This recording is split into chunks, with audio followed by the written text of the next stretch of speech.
Jimmy on the beat, boy.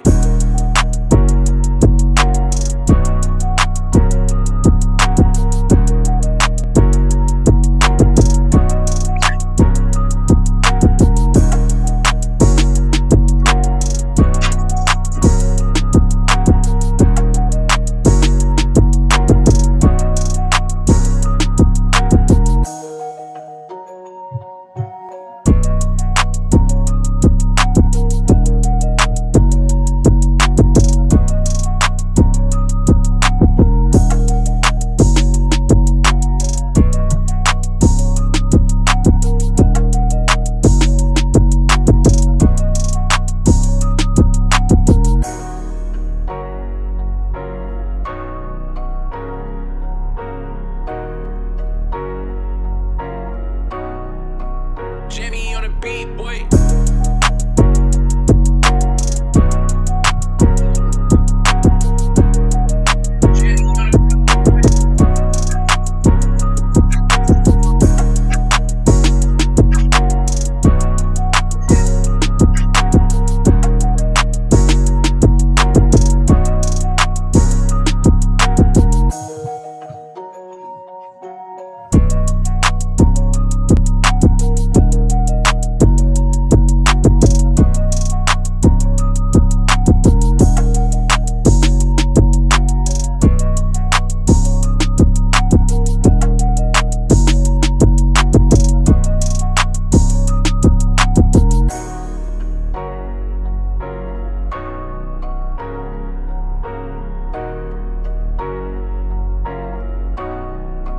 Jimmy on the beat, boy.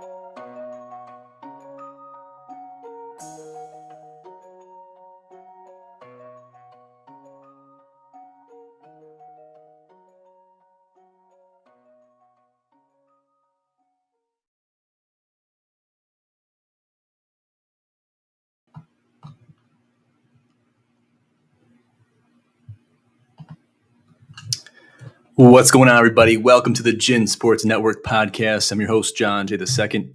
Welcome back. I'm, needless to say, I'm nervous. It's been a while since we've been back in the booth. I know that. You know that.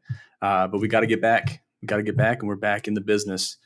We're back in the booth, and we're here to talk business. That's what we're all about. So today we're going to talk about the Open Championship, the 151st Open Championship at Royal Liverpool Golf Club. This is a very important venue. The last time it was hosted here was in 2014. Before that was 2006. Before that was 1967. Before that was 56. Before that was 1947. You can see it on the screen for those of you watching live. And it's a great course. It's a great track. It really embodies the British Open. And something to be recognized is, and this was news to me, is that the Open Championship is the formal name. Now, you've heard legends like John Daly call it the British. Oh, yeah, that's when I won the British, right? It's the Open Championship, ladies and gentlemen. That's what it is. That's what it's called. And that was news to me. That's something that is it was very much an update in my life, because you think about it. You think about the history with the Open Championship, the history of Britain and golf. I mean, that's the birthplace of golf, right? You think about St. Andrews, the old course, obviously Royal Liverpool Golf Club, and many other courses, many other tracks that are basically coined. They've coined the term links golf, and that was what our ancestors played. Okay, we have courses nowadays. You got the tight courses, you got the wide open courses. You can spray it 2-3 fairways over. That's that's kind of the new age, the new era of golf. Back in the day, they could spray it 6 fairways over, but they'd be playing in gale force winds, so it really wouldn't matter. It wouldn't really be an advantage to be able to spray it, 12 fairways over because you're not really benefiting much because you're playing in those 100-mile-an-hour winds. So with all things considered, that is the birthplace of golf. They knew what they were doing when they were designing these courses. The architects that were basically, they walked so the courses nowadays could run, but now we're playing a new age of golf with new equipment. We see the best of the best playing on these courses and still struggling. And you see the best of the best succeed on these courses, right? So it offers a very unique experience when it comes to golf. And it's really fascinating to watch these players play on these courses because it's like, wow, this is links golf. This is different than, playing at Sawgrass or playing at Torrey Pines. It's just a different type of golf altogether. So it's important to watch. The first round just took place today. We're seeing a lot of great golf take place. Good weather over there in the UK, and it's really fun to see. This is wrapping up the season with the final major of the year, and it's fascinating. It's fascinating playing at some odd times. Obviously, there are several hours ahead, behind, whatever you want to look at it as, and it's tough to watch this stuff live, but we caught the tail end of it earlier today, and we watched some great golf happen. First and foremost, so we got to talk about Rory McIlroy. Just coming off a win in the Scottish Open, narrowly winning against the native Robert McIntyre from Scotland, and he played a hell of a round. Rory had to do what he had to do leading into the British, leading into the Open Championship to do what he had to get a win on his plate. It was something that was very much needed. He was due for a win. We saw that he was due. We've seen him play well in past tournaments, and he's been in the running. He's been in the top 10 a lot, and he's kept his head down. He's kept his nose to the grindstone, and he did what he had to do to get the win last week at the Scottish Open at the Genesis. So really impressive stuff there from Rory. I'm expecting big things. He had a good run coming into the final few holes. He was a couple over par, and he finished even par to give him a good chance going into the weekend. We're anticipating him to make the cut. A lot of big names are not going to make the cut, though, more likely than not. Among those is none other than Justin Thomas, JT. He's faced some hardships. He's faced some serious struggles over the course of his past showings, and it's kind of surprising for us to see that from a guy like JT. We see him in a drought when it comes to his golf game. We see him struggling. We see him facing adversity, and I think we can recollect and we can look at our own golf games, especially my own, where I'll take the clubs out, I'll clean the clubs, I'll have a really big, great mindset going into the round. And then I just, you just fall apart. And it only takes a few holes to really take you out of it. Whether you're playing in a league, whether you're playing in an outing, the two-man, just had the GSN Challenge here about a month ago. We'll talk about that briefly here at the end. But whatever you do, you got to keep your nose to the grindstone and continue to do it. These guys are the best of the best. They are doing this for a living for a reason. And we see the best of the best struggle. Which means they're human, and it gives us solace knowing that these guys are struggling. We're struggling out there on the track week after week, and just to stay at it and see these guys finish the round positively, as positive as they can, given these hardships. As you can see on the screen there, he took a 9 on hole 18, and the pot bunkers got the best of them. Without going too much into detail, these pot bunkers that are coined and that are basically a staple in links golf, they will get the best of you. They will try to win you over. If the golf game itself, your own mental capacity to take your clubs out and not throw them in the river or in the water or snap them over your knee, this just adds an extra level of difficulty to that. So we've seen him, and I'll just paint a picture for you. He was on the 18th green. He happened to travel into the pot bunker right there in front. And there's 2 pot bunkers. I'll call them, guardian pot bunkers right there, guarding the green at 18 there. And basically he had to, he was so close to the embankment, he had to go laterally. He couldn't even go towards the flagstick on, I believe it was his 4th or 5th shot. And he went bunker to bunker. He traveled from the pot bunker on the right to the pot bunker on the left. And then he struggled getting out of that one, took a 2-putt, 3-putt. Next thing you know, you're taking a 9. And that's a quad for those of you math gurus keeping track at home. That's a 9 on a par 5. You don't see pros take 9s too often. You might take a 9 here or there in league. I think I took an 8. I might have took a 9 this past week in league, and I wasn't too happy about it. But you gotta pick yourself up. Granted, it was the last hole, so it was kind of insult to injury. Finished the round 11 over for JT, and that's just tough because you got to play tomorrow, you got to play Friday, and you're at the British Open. Okay, you gotta expect to take the field. People are watching you. People are rooting for you. They got you in their corner. They want you to win.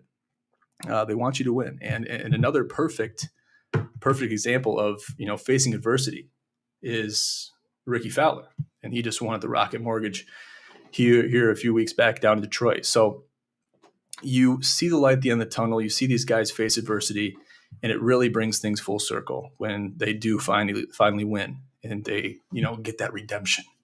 It makes you feel good about their game, and it makes you feel good about your own game as well, because you're out there playing week after week and you're struggling.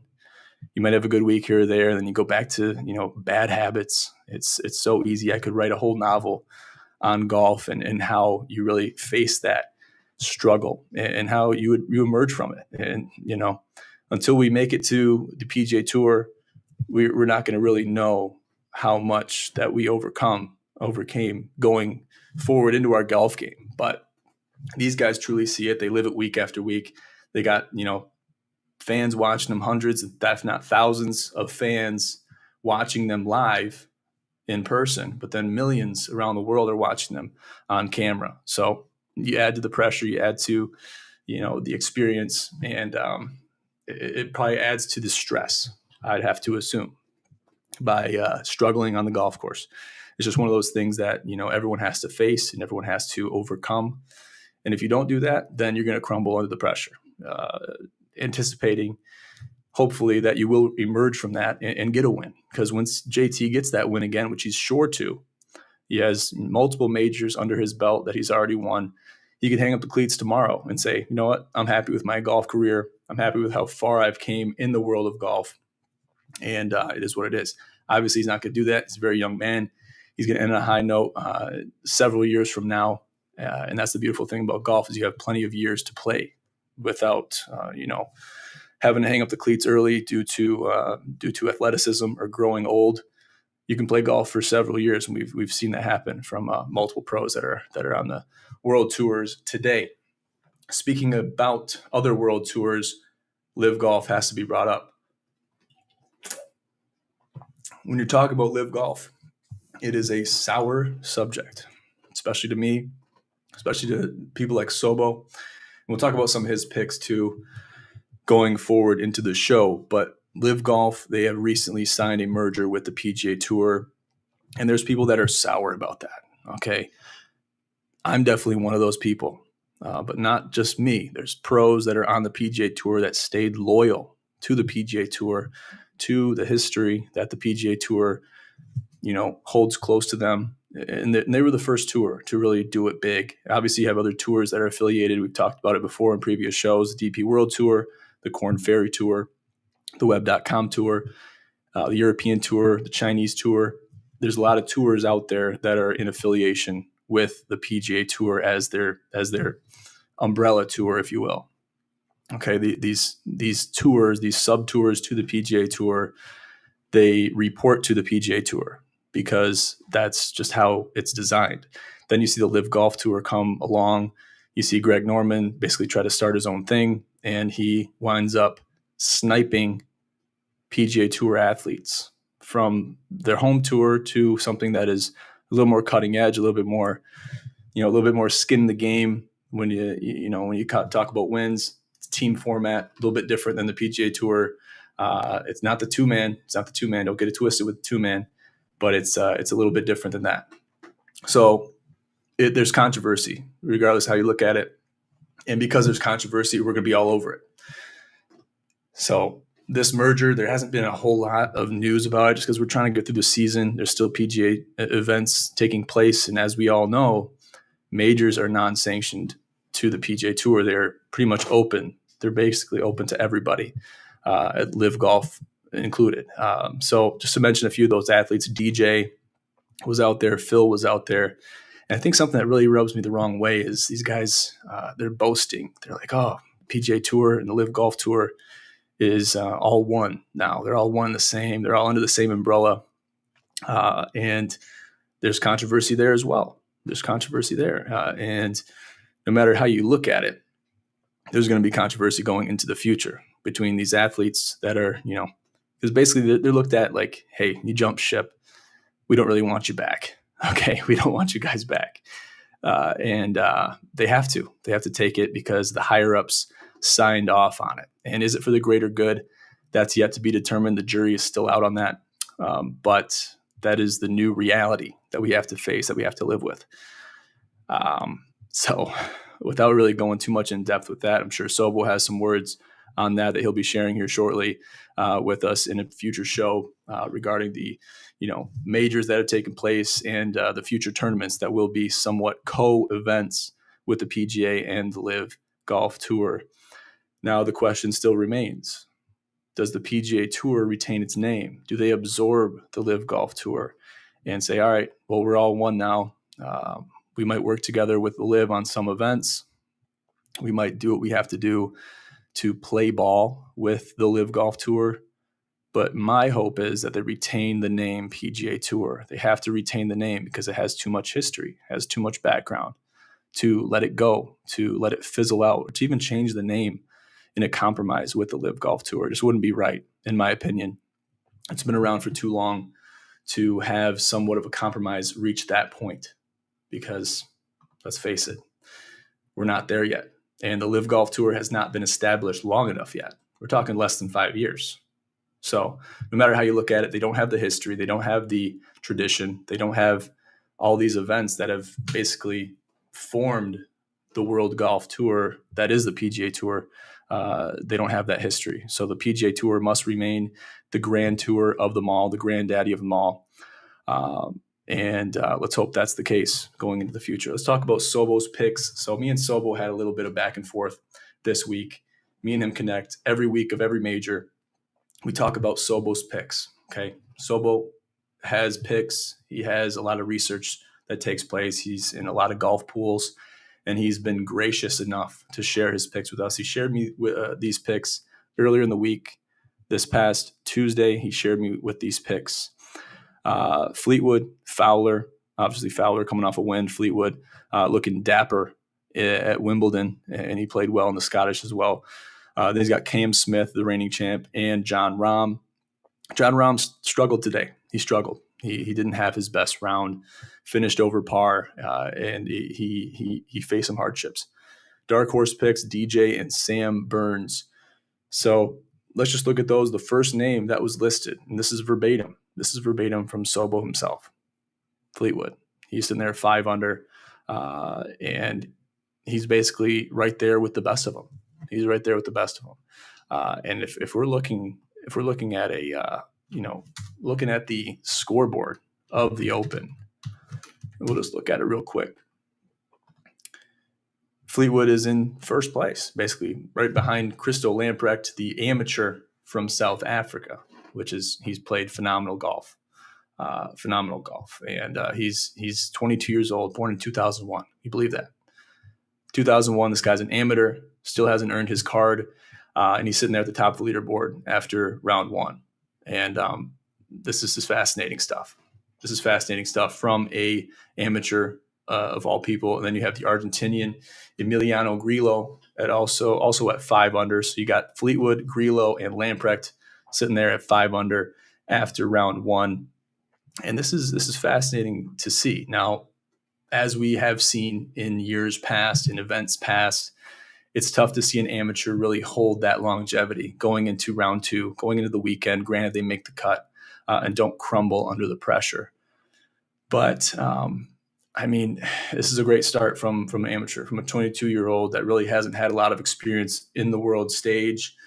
in front of cameras, in front of galleries, and this is very impressive stuff. So I'm excited to see how this gentleman plays going into the weekend, and I'm anticipating him to make a run because I think he has to. He owes it to himself, and he's really going to make a splash for himself going forward into the future if he holds on. So I'm excited to see that. Let's talk about the track. So the track, what is the track? The track is the golf course. The track is a layout. The layout of the Royal Liverpool Golf Course is traditional links golf. St. Andrews is a perfect comparison that you can make to the Royal Liverpool Golf Course. And it's a great track. It's a great track. A lot of hills, a lot of, recessed greens, a lot of pot bunkers. And it's just one of those courses where you really can't play around with it. You can't take a single hole off. The links at Hoy Lake can be beautiful, uplifting, challenging, and even daunting when the wind really blows and the summer rough is present. And that's straight from the RoyalLiverpoolGolf.com. That's what they have to say about the course. And it's right there in Hoy Lake, England. So in the UK, the birthplace of golf, the great game that we all know and love. And if you've watched it at all, they're going to see some weather going into the weekend. That's just how it is. The open plains, there's not many trees. If you see a tree, it's surprising. Okay, the wind is going to be a factor no matter what the weather is. And there's just a lot to offer with links golf, a lot of history, a lot of variety when it comes to what the track offers. So that's just the reality of links golf itself. It's different than traditional golf, as mentioned previous. So we'll have to look forward to what's going to happen, how the players are affected by the track, are affected by the fastness of the greens. These pot bunkers, they will get you. They can ruin your whole weekend if they get you. They get the best of you. Because like we've seen with JT, and this can happen to anybody, you can get trapped in a pot bunker, and next thing you know, you're taking a quad, and you got to dig yourself out of that and say, hey, we got to figure it out. We've seen Rory get into a pot bunker. He had to do the same thing JT did on hole 18. He took a couple shots out of the bunker. He actually struck the side of the pot bunker on his backswing, and it messed up the shot. Good thing that was his third shot. He wound up getting up and down. One of the best when it comes to bunker players is Rory McIlroy. And we know he's from that neck of the woods, so he's going to succeed more times than not in that environment. And we're expecting him to do that going into the weekend. He has the experience. He has the momentum after winning the Scottish. And he's found a new high. Which we're expecting to see more of. And that's what we always expect from one of the greats known as Rory McIlroy. And he's one of those names. He's a Hall of Famer. So we're expecting Rory to do well. I was surprised to not see Rory on Sobo's picks, knowing his win that he just came off of. And we've seen players like Phil when he won the PGA a few years back. That was a big deal on the show, especially. How do they take that momentum? Do they take that momentum in stride, or do they get complacent? Phil got complacent. Obviously, it was kind of a pipe dream for him to win at the age of 50. And it just goes to show that you can win it at any age. You're not handicapped to your age, especially in golf. Golf is an ageless sport. We've seen it happen over and over with multiple athletes in the PGA Champions Tour. So there's a lot that can take place. There's a lot that can happen. And that was kind of leading into Phil's affiliation with the LIV Golf Tour and the emergence of the LIV Golf Tour. So that might have had something to do with it. And Phil was going through some personal battles at the same time. So he didn't take it in stride. But will Rory take it in stride? I think he will. I have more faith in Rory to take this past win in stride, especially going through the drought that he went through. And he has to bounce back. He has to bounce back, and he showed that today, fighting back from over par, getting back to even. And I have high hopes for Rory going into the weekend because I guarantee you he makes the cut. And that's just how I see it.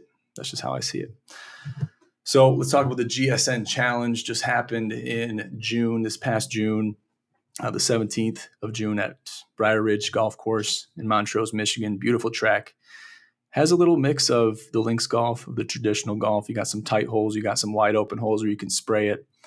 And Nick Hartley and Jason Lease won it with 15 under. Now, have you ever seen 15 under in a two-man event?